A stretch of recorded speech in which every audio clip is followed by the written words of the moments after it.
Today we're going to try two ways of making a poached egg in the microwave. We'll use the poke method and the no poke method. Why would anybody want to poach an egg in the microwave? It's fast, there's minimal cleanup, it's perfect for small servings. All you need is an egg, a cup, or a microwave safe bowl. Check the wattage of your microwave. Each microwave comes with a sticker, either at the front or in the back, just somewhere around the microwave, that tells you the wattage of your microwave. This is important because it'll help you figure out how long to microwave your egg. So if your microwave doesn't have a sticker that displays the wattage of your microwave, just go online and I bet you the information is out there. Pour in half a cup of water into a bowl or a cup, and then gently, ever so gently, just crack your egg into the bowl.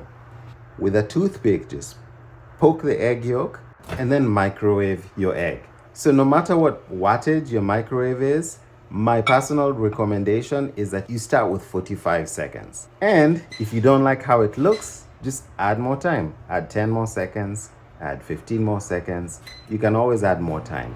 You can always cover the egg if you'd like when you're microwaving. In this case, I just did not cover the egg because I'm just, I don't know what I was thinking. In this case, it looked really cool. Set it on the counter and using a slotted spoon, remove the egg from the bowl or cup. So after poaching your egg, you can either put your egg on a paper towel or a kitchen towel. In this case, I did not. And see what happens when you don't do that. You get to have an egg that does the slippery slide. Okay, for the moment of truth. That's good. I like that. I like that very much. Now on to the no poke method. Into a bowl or a cup, add half a cup of water. Gently crack the egg into the cup or bowl, and then microwave it for 45 seconds and pray that it doesn't explode. Wait for it. Wait for it. Okay. It did not explode. Well, that's good. Okay. So let's say, for example, you've tried this method and it always comes out jammy.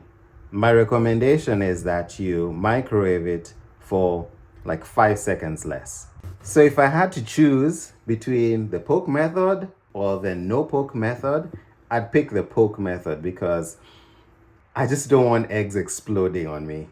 So now that you've got your perfect egg yolk, you can put it on an English muffin, you can put it on toast, or you can put it on ramen. Like, the sky is the limit.